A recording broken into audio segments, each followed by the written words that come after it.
possibly heard Michael Houts last night. Dr. Houts is currently employed by NASA, has been for 9 years, is currently Nuclear Research Manager at NASA's Marshall Space Flight Center. He's a member of the American Nuclear Society and American Institute of Aeronautics and Astronautics. See, that's a word I didn't even know existed. Aeronautics and Astronautics. Dr. Houts has authored papers on a variety of subjects, including space, nuclear power and propulsion, a word I literally can't say, radiation shielding, and others. I mean, it's not a bad word, I just can't pronounce it.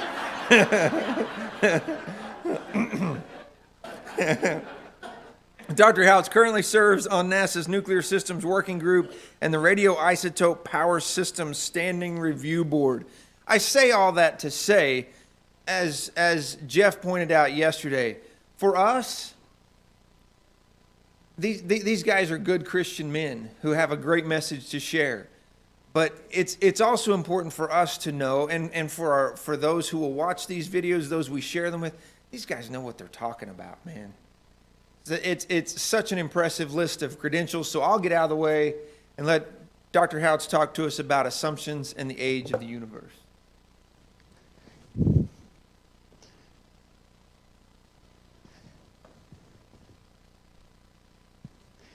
Hey, well, thank you. Again, I'd like to thank everyone for being here this weekend. It's been a fantastic weekend so far. I've really been appreciating all of the speakers and just the message and the side conversations. And so, again, want to just thank the congregation here for organizing this and for giving us the opportunity. This is a really important subject overall. And what we're going to be talking about now is really going to start out with the Big Bang, and if we have time, we'll talk a little bit about radiometric dating. And if not, though, please feel free to catch me in the hall or during any of the breaks, or because the reason this is so important is last night I talked about some of the ones that I think we would consider pretty easy to explain or easy to talk to someone about. We talk about to have free will, we have to have a soul. In other words, we have to be more than just a chemical reaction. If we were just several thousand trillion atoms chemically reacting, we couldn't make a choice. And of course, we use the analogy of a piece of wood burning in a fire. I mean, that's a really complicated chemical reaction, but the wood can't choose where it's going to burn. And so likewise, if God had not given us a soul, we couldn't make even a simple choice. So that's, most people understand that. You can talk to them about it. Or just the idea that life could somehow make itself, and how we've spent hundreds of billions of dollars in biotechnology, incredibly smart PhDs working in that field, incredibly sophisticated laboratories. No one's come close to making life from non-living material. And so if we want to believe that, 3.8 billion years ago, maybe life just made itself, that's less scientific than saying, maybe airplanes made themselves, or maybe cars made themselves, or maybe computers make themselves, because God's given us the creativity and the intelligence to make cars and airplanes and computers. We can't make life. And so, again, talk to people, that's pretty straightforward. But when you start talking about radiometric dating, or you start talking about the Big Bang Theory, it's not an elevator speech. I'll just leave it that way. In other words, you have to really have someone that's really interested in it. You're really staying with it. So just want to go through just some general discussion points today, but again, there's a lot of really good material out on the Apologetics Press website, and feel free to send me an email anytime also. And if you don't have that, just let me know. I'll get that to you. Well, there it is. So see, I deliver. I mean, I don't make promises. So, anyway, so that's my email. Feel free to email me anytime. And then again, a lot of really good information out on the Apologetics Press website. So I'm going to start out. And we talked also last night about how true science is the Christian's friend. Another way to think about that is as science advances, it always confirms the Bible. And we've seen that just throughout history. And so the more true science advances, the more it confirms the Bible. So I like going back and just looking at some of the more, I guess you'd say, accepted quotes, or some of the really publicized ideas that have existed in the past. So this is from 1907. We're going into the time of year. Another month or two will be full swing. In the holidays, getting ready for New Year's, and you'll notice a lot of newspapers, magazines on the internet. They always start talking about what's the biggest story of the last 12 months. What are the real big stories of 2021? Well, just go back to 1907, and this was Wall Street Journal's version of what was the biggest story of the last 12 months. Well, says the most extraordinary event of the past 12 months was the proof afforded by astronomical observations that conscious, intelligent human life exists upon the planet Mars. And I got to admit, wow, that's really exciting. Now this is 1907, so we're looking 114 years later. But that was, so you like to think, well, what if it'd been 1907 and you're Christian and someone had come in and they'd plopped the Wall Street Journal down in front of you and said, wow, look at this. What do you think of that? This is really amazing. And it had a lot of background. You get into the article, and it turned out that as Percival Lowell, he was a Harvard University graduate, fellow of the American Academy of Arts and Sciences, so again, had the credentials, and he'd funded a team to go down to the Atacama Desert, down South America. Is one of the driest parts of regions on the planet. It's very good for making observations. Again, that's 1907, so it took a lot of money. Sent really good equipment down with them. Told them to look at the canals on Mars, and so that was the first kind of clue. Well, why didn't you just tell them to look at Mars? Well, he'd already presupposed that there were canals on Mars, and they had. So they concluded. They went down there and they said, "Oh yeah, there are canals." And they had this whole sketch, if you look on the left there, about how these were canals, and they were taking water from the poles of Mars down to this civilization that was trying to survive at the equator of Mars. I mean, you get this whole elaborate story about it, and so. French Academy of Sciences and others had already concluded there was a Martian civilization. Some people were saying, giving huge sums of money for anyone that could find civilizations in outer space, except you couldn't collect the reward for the Martian civilization because everybody already knew that was there. Okay, so you had to go past Mars. Okay, and then of course evolution was considered to be true, and so. As Christians, you start thinking, well, okay, how do we respond to this? And the way this will tie in is we have to be very careful when we're responding to things like the Big Bang. I think like Eric had mentioned earlier, we don't want to. You always have that temptation. Well, how can I fit this into the Bible? Or because I got the Wall Street Journal, I got famous scientists, I got this well-equipped team. How do I somehow get the two together? That's just kind of human nature. And so we have to be very careful when we do that because you start saying, someone plumped that Wall Street Journal down in front of you. And you start thinking, okay, how do I make this fit? Well, you might say, well, maybe God put people on Mars also. Well, wow, then why did Jesus come to Earth to die? Why didn't God tell us that? Or maybe we had 1,656 years where our brains were better because we were closest to the original perfect creation, and we all spoke the same language, and we all lived longer. So, wow, maybe they had the technology before the flood to get to Mars. Again, you think about that, 1,656 years, we all live really long, we all have better brains, we all speak the same language. We've come a long way in, 600 years since the printing press. Okay, so that's not, but then does that mean we can escape God's judgment? In other words, we're people before, so okay, so that wouldn't have been a good idea. So it's all this all these kind of immediate reactions that we probably needed to, would have been needed to avoid. So anyway, that was 1907. Well, so science starts to advance. And about the 50s, it was still being pushed. You can go back, there's some really cute Disney animations about, life on Mars. And, but then about the 50s, they started saying, well, is it, the question remains, is it a civilization or is it maybe just like plants and animals? Okay, so those are the only two options, right? Okay, then in the 60s, we start sending probes to Mars. Okay, so this is where you really start getting the true science. So wow, you look at that Mariner probe, and it's like, oh man, there looks like there's nothing there. Okay, so then in the 70s, we land on Mars, and it's like, oh wow, there really is nothing there.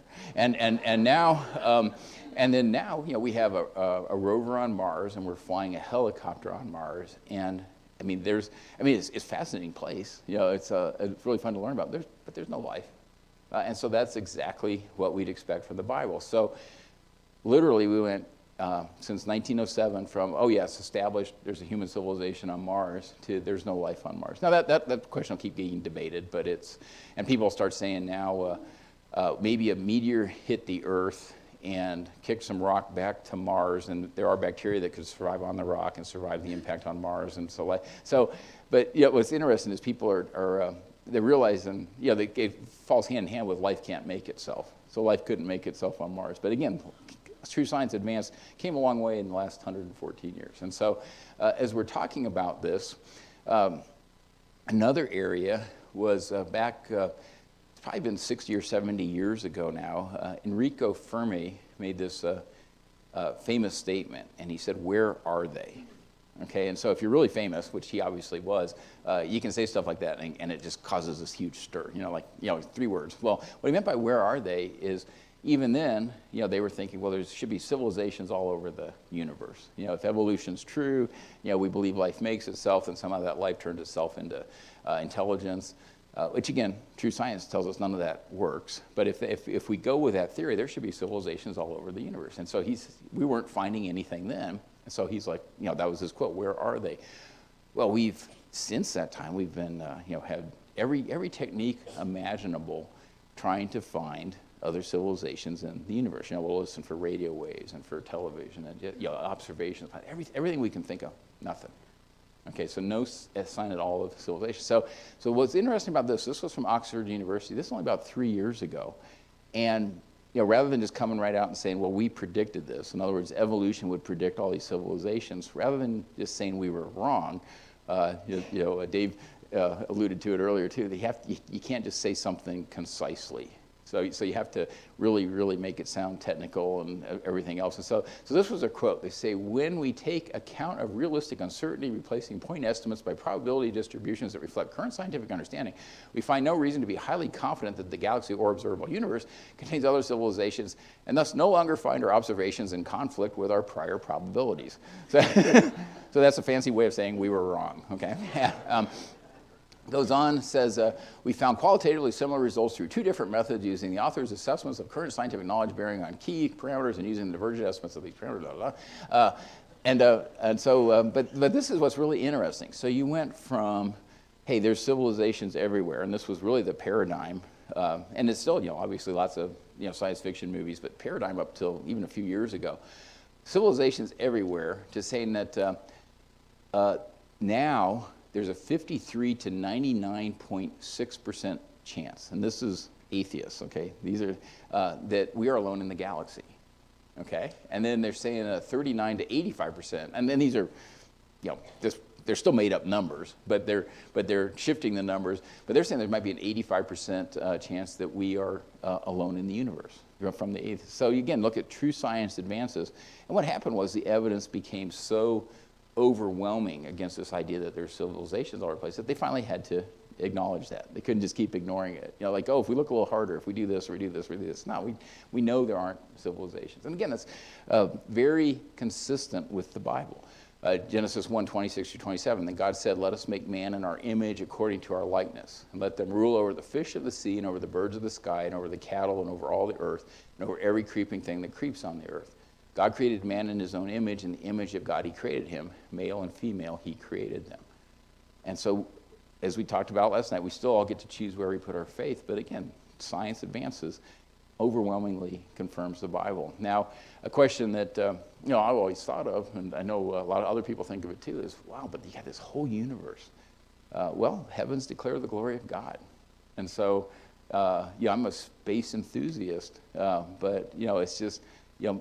just to show his power, what is it, half a verse, and he made the stars also. And so it's, so again, it's just, to me, it's just amazing. It's just something we should really pause and think about, especially out here. I imagine if you guys get a clear night, really any time of year, and you get a few miles out of town, it's got to be spectacular. So great. All right, I need to do that sometime. All right. So anyway, but that's again, that's fantastic. Okay, so now let's go back to the Big Bang, because you'll go out on the internet and you'll watch TV shows and everything, and it's like, oh, Big Bang's established fact, and oh, all true scientists believe the Big Bang. So let's just delve into that a little bit, because again, it's these big words or this attempt to intimidate people, and let's just go back and see what's really happened. Well, we started seeing problems. They hadn't coined the term Big Bang yet, but these billions of years theory, we started seeing those really in the mid-30s. And what I mean by problems is we have, okay, here's what the theory would predict, and here's our observations. And we started noticing these conflicts. And that's another thing, maybe, I'm forgetting who mentioned what, but Jeff might have mentioned too, the predictions that are made. So I think Jeff Miller said, here's like 30 predictions on just one particular topic area. Well, we're starting to see already that the Big Bang would make predictions, and they're not coming true. And so in the mid-70s is when the evidence against the Big Bang theory started. It just started getting overwhelming, and so they had to do something about it. And I've always been very interested in space and things like this. And so I even remember when there was this big uproar over this idea of introducing things like dark matter and dark energy. And so what it was they had to introduce dark matter and dark energy to avoid this contradiction between the Big Bang, what the Big Bang would predict and what our observations actually said. And but it's going to be 50%. Okay, 50% of the universe was going to have to be made up to avoid this contradiction. And so the uproar was like, yeah, if you've got a fraction of a percent, maybe, but 50%. And so the assurance was, well, no, it's going to start out at 50%. Let's just establish the framework that we can work within and get more observations, and that number will come down really fast. Okay, so they introduced dark matter and dark energy, but the number didn't come down; it got worse. Okay, so the more observations we made, the more reliant we became on things like dark matter, dark energy, you have inflation, all these other factors that are introduced. We're now up to 96%. Okay, so the Big Bang Theory that you can go out on Wikipedia, and boy, no intelligent person would ever question the Big Bang Theory. Okay, well, it makes us make up 96% of the universe. Okay, so again, it's this intimidation, these big words versus what's actual reality. So 96% of the universe has to be made up. This is a quote from Mike Griffin. I'll give him credit. He is a former NASA administrator, very hardworking individual, very intelligent, and he was giving a dinner speech, and he was talking about, well, it's kind of like the topic was, well, why should we explore space? What are the benefits of exploring space? And so he says, what is the value of discovering that literally 95% of the universe consists of dark energy or dark matter, terms for things that we as yet know nothing about, but they make up 95% of our universe. And so again, he was really just trying to say, hey, we know so little about the universe that's why we go explore space. Well, so I read that, so I went ahead and emailed him. Okay, and so it was one of those nights I was working really late, and it was probably around midnight, and I sent him an email. I'm like, well, he'll never answer this, and he said, well, how do we know, if we know nothing about them, how do we know they make up 95% of the universe? And so literally, I quit work, I'm kind of packing up. Literally by like 15 minutes later, he emails me back, okay? And he goes, and it was a great cordial exchange, but it basically came down to the way we know that 95% of the universe is dark matter and dark energy is because it has to be for the Big Bang to work. And then, of course, I'm like, well, how do we know the Big Bang works? And you go back and forth. Well, what if God created the universe? And and so anyway, he is a fantastic guy. But it's just that's kind of the mindset. It's like, well, once we've committed, in this case, they've committed to the Big Bang. It almost doesn't matter what the evidence is. There's going to be this, for a while at least, this continuing effort to just try to pretend the Big Bang works no matter what.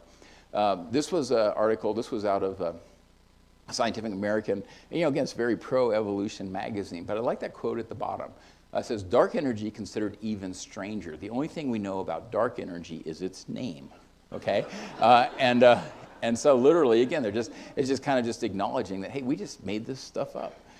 And the reason they made it up was to try to make the Big Bang work. And so this quote, I won't even try to read this, but this was University of California Lick Observatories. And one of the things they even mentioned here is like, we even need dark matter to explain star formation. The idea that a lot of us read that, you have these big clouds of gas and the gas starts to collapse on itself. Well, it doesn't work. We've always known it doesn't work. What happens is the gas actually, as it starts to collapse, it heats up and it blows itself back apart. So you fix that by putting a little piece of dark matter. And you could exchange pixie dust with dark matter, and it'd be the same thing. You put this little bit of dark matter in there, and that somehow makes the star collapse on itself. And so what I liked about this site is that it actually does say things like may, could, and it does point out that, hey, they even need dark matter to make stars from. This is kind of rare. A lot of the sites, they don't get into enough detail, because if they get in a lot of detail, well, people really start questioning it. They're kind of like, well, does this really make sense? Or how do we know this beyond that's just something we've had to make up to try to explain what we're actually observing.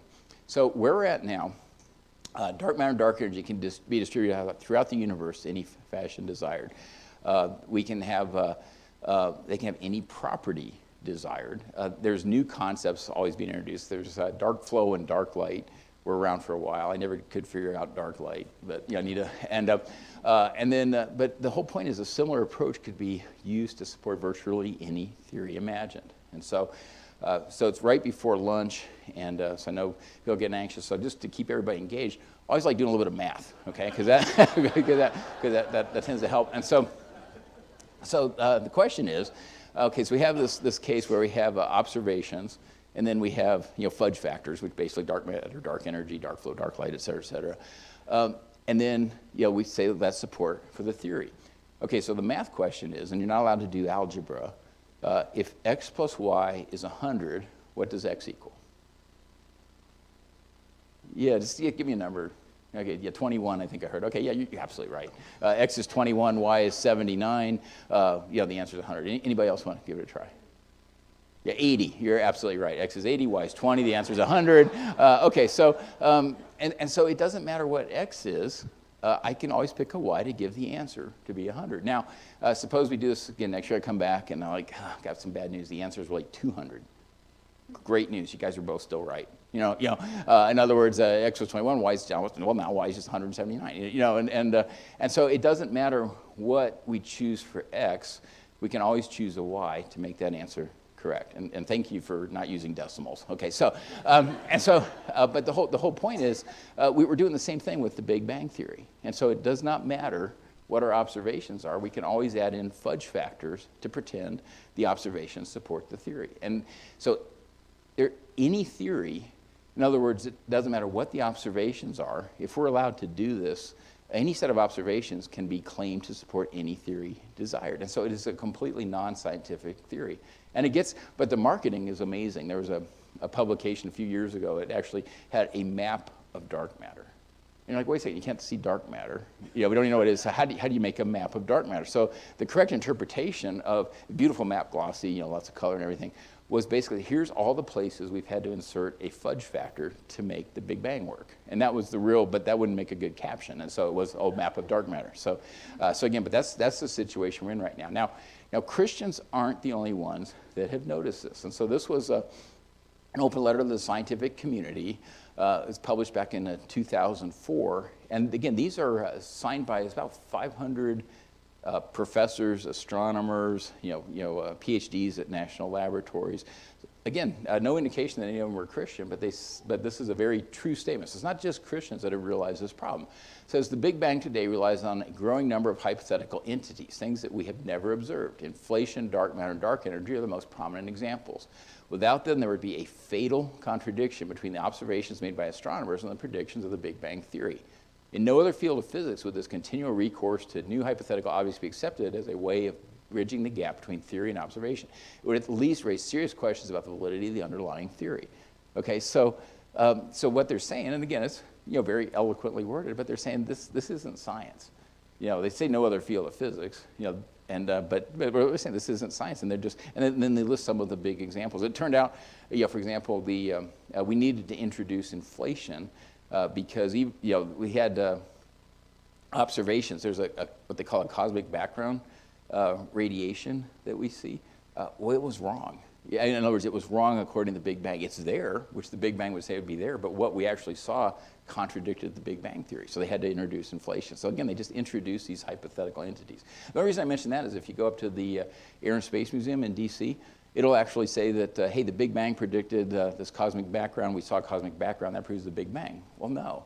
We saw a cosmic background. It was all wrong. And so they had to introduce inflation. And so, again, but you get this, I don't know if it's reinforcing or whatever is going on, where people try to say, well, everything, whatever we see, that somehow proves the Big Bang. Goes on and says, what is more, the Big Bang theory can boast of no quantitative predictions that have subsequently been validated by observation. The successes claimed by the theory's supporters consist of its ability to retrospectively fit observations with a steadily increasing array of adjustable parameters, just as the old Earth-centered cosmology of Ptolemy needed layer upon layer of epicycles. Okay, so this is really interesting. So Ptolemy is a philosopher that came up with this idea that the sun and everything just revolved around the Earth. Okay. And so this was Greek philosophy and this idea that the sun revolved around the earth. Who gets blamed for that a lot? Well, a lot of times it's the Catholic Church. They'll say, well, the Catholic Church came with it. No, they didn't. What they did is they took some Greek philosophy and they tried to incorporate it into the church. And so I mentioned that as an example. And again, I think Eric or others were mentioning it. The Big Bang. It's often there's people that they defend it more than the actual atheists do. And so you wonder how many people in the church defended this idea that everything revolves around the earth, even after scientists had moved past it. They figured out, well, no, that doesn't want to happen. Well, they had pulled something in from Greek philosophers. And so when they say, just as the old earth-centered cosmology of Ptolemy needed layer upon layer of epicycles, what happened is we started getting observations then, and it said, no, everything doesn't revolve around the earth. The sun doesn't revolve around the earth. And so rather than saying, okay, our theory is wrong, they started adding in what they called epicycles.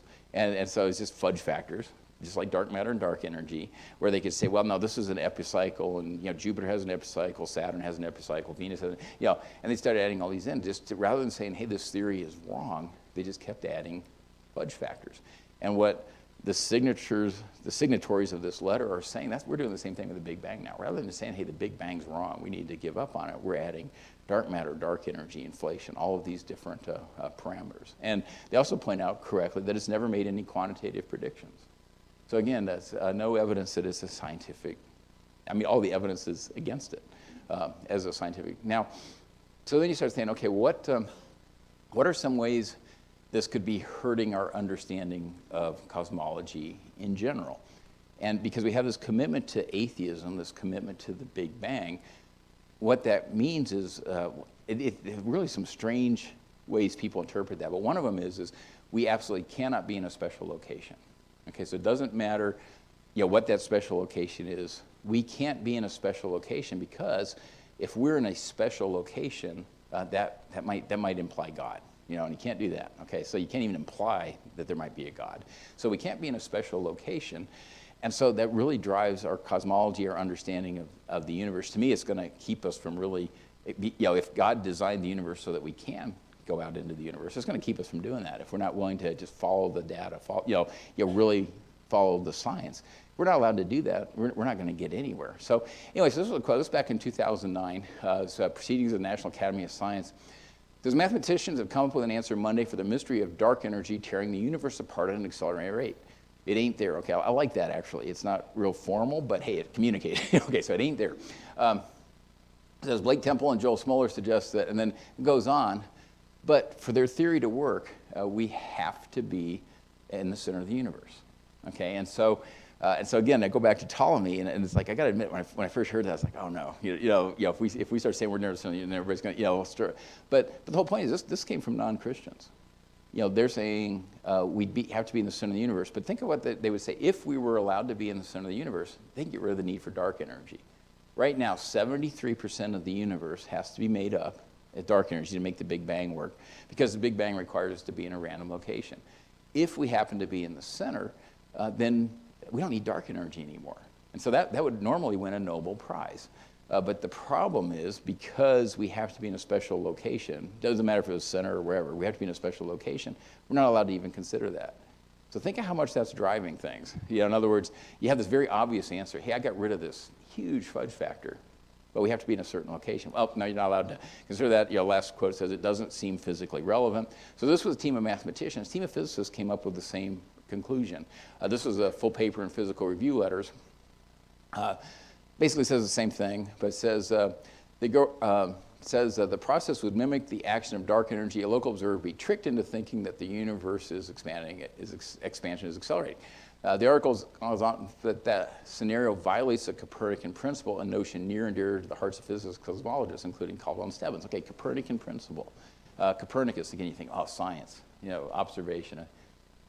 No, it's a completely religious principle. And so again, just the terminology that's used, just kind of the deceptiveness, the trickery, the craftiness that goes into some of these terminology. Well, the Copernican principle has absolutely nothing to do with science. It's a purely religious principle. So you get a team of mathematicians, a team of physicists that say, hey, all the evidence says we're near the center of the universe. Well, as a Christian, the Bible doesn't tell us where God put us, but it doesn't seem unreasonable. That we'd be. I certainly wouldn't rule it out that He put us at the center of the universe. Okay, so all this is coming together, and so you start thinking, well, why does that matter? Well, the first one is, from a physical standpoint, it really hurts our understanding of cosmology, but also if we are near the center of the universe, then you start looking, okay, what's our forefront of our understanding? In other words, if we start taking into account Einstein's theories, the gravitational time dilation, things like that, well, if God did choose to create us near the center of the universe, and want to be clear, I'm not saying he for sure did, the Bible doesn't tell us, but if he did, then it's a very good explanation for why the universe appears exactly the way it does from an Earth that's about 6,000 years old. And so you get into there's some good articles on it, and there's even a really well-produced DVD. But basically, during Creation Week, very straightforward reading of Genesis 1 and 2, we would actually be in what physicists refer to a timeless zone during a lot of that period of time, and the universe could be developing. And again, it provides a very good explanation for how the universe, why the universe appears the way it does from an Earth that's about 6,000 years old. So I have to be careful because I'm, again, really into science, really into engineering, really into space. So I'm not saying that's true. It's just interesting that it's so consistent. And so we'll just have to see how things continue to develop. And so, but then you also have other explanations, because this is a question you always get. Well, you convince someone, okay, the Big Bang is not a scientific theory, they immediately come back, well, yeah, but how can you see stars that are, hundreds of millions of light years away, if the Earth's only 6,000 years old? Well, there's a lot of explanations from that. I just gave you one, that uses the gravitational time dilation. But, also, parts of the creation were created mature. Adam and Eve were obviously created mature. So you have the mature creation. You have Bible, I think it's 17 times, talks about God stretching out the heavens. Okay, what could that do? Okay, we don't know. I mean, that would be in other words, science hasn't gotten to the point or understanding of, the fabric of space. And there's huge debates. And so we have no idea what stretching out the heavens could do. But we do have a lot of clues because we can see physical effects. A lot of it has to do with radioactive decay rates, other things that we can observe. So we see the radioactive decay rates are fluctuating. We just figured that out about 15 years ago. Stanford and Purdue started publishing on that. And so again, we're trying to understand why. We don't know. So there's a lot of we don't knows here. But the whole point is, okay, what could that have done? Can that help explain why we see stars that are hundreds of millions of light years away from an Earth that's on the order of 6,000 years old? So a lot of, and then of course there's just new discoveries. And that's, to me, was what, I'll go back to Mike Griffin's quote, that's what, to me, does make science exciting, is these new discoveries. So there's a lot of biblically consistent explanations that I will say are better than the Big Bang Theory. And the reason I say better than the Big Bang Theory is that they don't require the fudge factors. It all comes together without making up things like dark matter, dark energy, inflation, and other things. And so, but that said, we're not to the point where we can say this is exactly how God did it. And so, hate to say things like that during a talk, but that's where we're at. But we do know that biblically consistent theories are much better than the best atheistic theories, which is what we'd expect. And then of course, another one, you go out on, just people are just surfing the internet. Again, if you're talking to them about this, they'll find statements like, "Oh, we know we know the age of the universe," and I think at least as a few months ago, Wikipedia was given to like 5 significant digits. And then what's funny is the same day you had an article come out. This was released on the Associated Press. Said the universe is looking younger every day. It seems new calculations suggest the universe could be a couple billion years younger than scientists now estimate. Okay, so you have one site, hey, we know it to 5 significant digits. There's just no way. And then another site just saying, hey, we just based on some new observations, we think it's a few billion years younger. Now, none of these ages are biblically consistent, but again, it's just the kind of the admitted uncertainty in a lot of these theories that even the atheists are willing to admit. And so then the other point that's been made is, what started the Big Bang? What caused the cosmic egg? Well, it's always an appeal to the supernatural.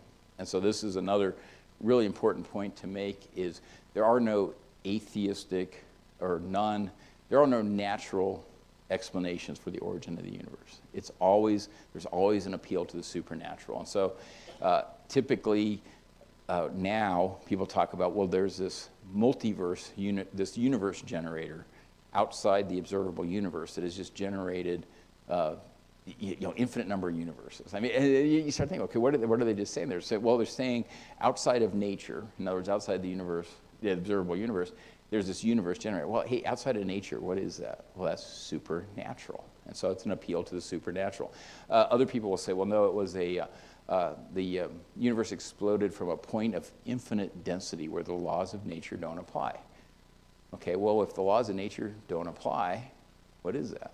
Well, supernatural. So there is no naturalistic explanation for the origin of the universe. I mean, they'll say the Big Bang, but it always appeals to the supernatural. But again, they won't say that. And so that's why, because if someone comes up to you and says, you just don't understand it, it exploded from a point of infinite density. It's like, oh, wow.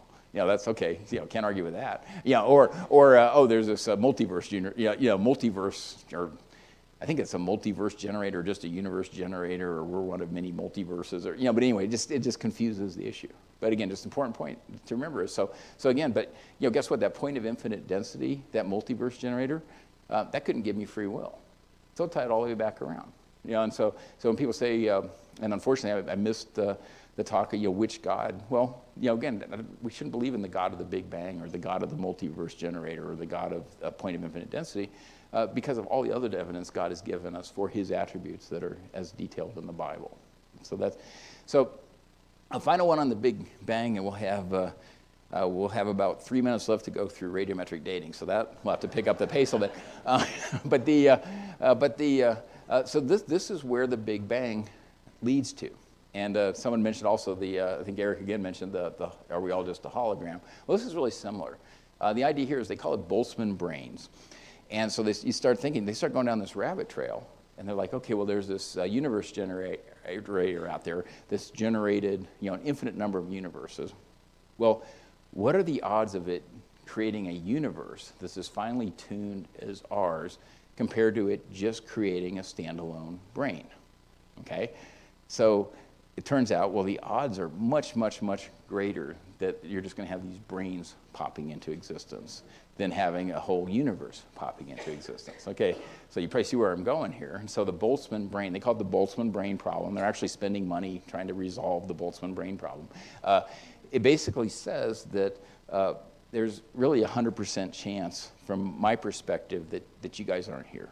Okay, and so I'm just this brain that has popped out of the chaos, and I'm only going to be here for a tiny, tiny fraction of a second, and then I'm going to dissolve back into the chaos. But I have this, but my brain, just the way the molecules are arranged, because again, don't believe in a soul, it's making me think I had a childhood. It's making me think there's beautiful leaves outside. It's making me think that you guys are here, but that's just all just this brain that's popped into existence. So they say that's 100% chance, essentially. And so just read the quote real quick. This was straight out of Wikipedia.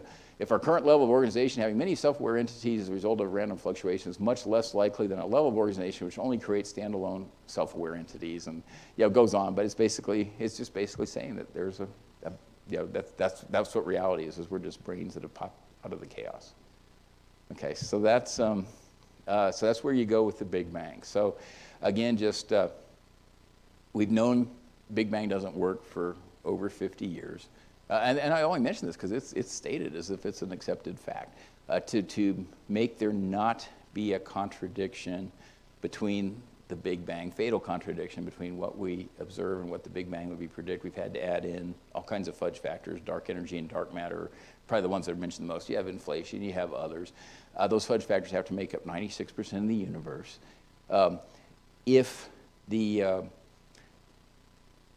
With that approach, it doesn't matter what our observations are. We can pretend any set of observations, support any theory that we want. If we were allowed to do things like have the Earth be in a special location, you actually get better theories. By that I mean you eliminate the need for things like dark energy. Huge fudge factor you get to eliminate. And as an aside, because they didn't even think of the implication, you end up having the universe expected to appear the way it does from an Earth that's a few thousand years old, just using kind of our current understanding of physics. Now, if that's not the exact way God did it, well, there's so much that we haven't discovered yet, and there's other ideas out there, and so the biblical theories end up being better than the best atheistic theories, even now. Just and then no matter what, be it creation or the Big Bang, there's always this appeal to the supernatural. But creation, we know it's from the Bible, it's God's inerrant word. We have all the other attributes of God that the Bible explains that isn't explained by a universe generator or a point of infinite density. Okay, so very last slide on this, Genesis 1:1, in the beginning God created the heavens and the earth. Psalm 19:1, the heavens declare the glory of God and the firmament shows his handiwork. But really, it just comes down to we all get to choose where we put our faith. So I'm going to not go into radiometric dating 3 minutes. We could have covered it 1 minute, just not enough. And so, but really want to point out is with radiometric dating, it's totally dependent on assumptions. And so there's some really good articles out on the Apologetics Press website.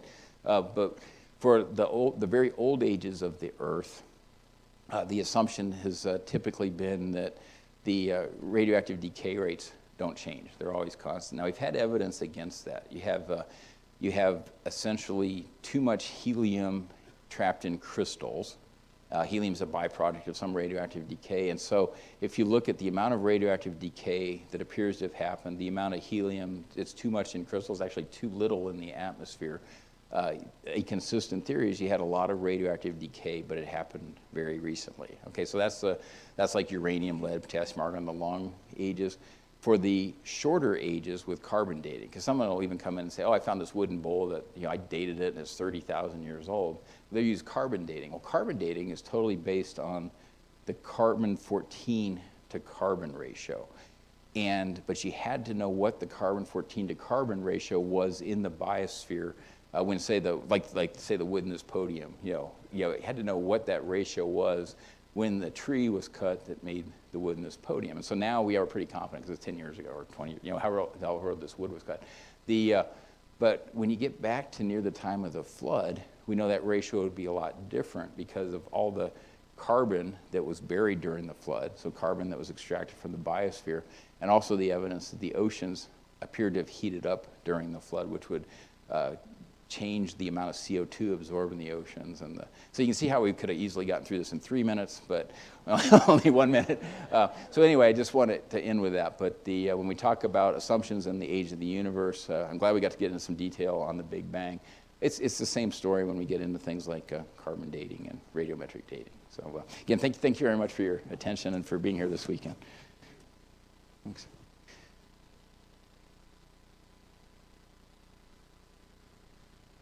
Michael, thank you so much for all the thoughts you shared with us. I don't mean to be repetitive, but I just appreciate so much you guys putting all these thoughts into logical, rational explanations. That again, I just feel very blessed as a congregation that we're equipped now with some really great tools. I appreciate that a great deal. I'll run through these real quick. Yeah, see there? I did it. I ran through them real quick. Oh, come on. You guys just read those real fast for yourselves. There. This one I can deal with. We're going to take a break for lunch. We'll be back here at 1:30. So just there on the back of the schedule, if you haven't noticed, there's a list of restaurants just in this area if you'd like to pick someplace to go grab a bite to eat. Let's have a word of prayer and then we'll be dismissed. God, our Father, we thank you so much again for this opportunity to be here today. We thank you so much for the amazing things that we're hearing, for the great evidence of who you are, and for all the great things that you've done in creation. We know, God, that you don't need that affirmation, but we do, and we just thank you so much for the guys that have put so much work into this. Pray that you will watch over us now as we break for lunch. Pray that you will bless the food that we have to our bodies, that you'll watch over us as we get out and about and keep us safe and bring us back here together at 1:30. And again, thank you so much for providing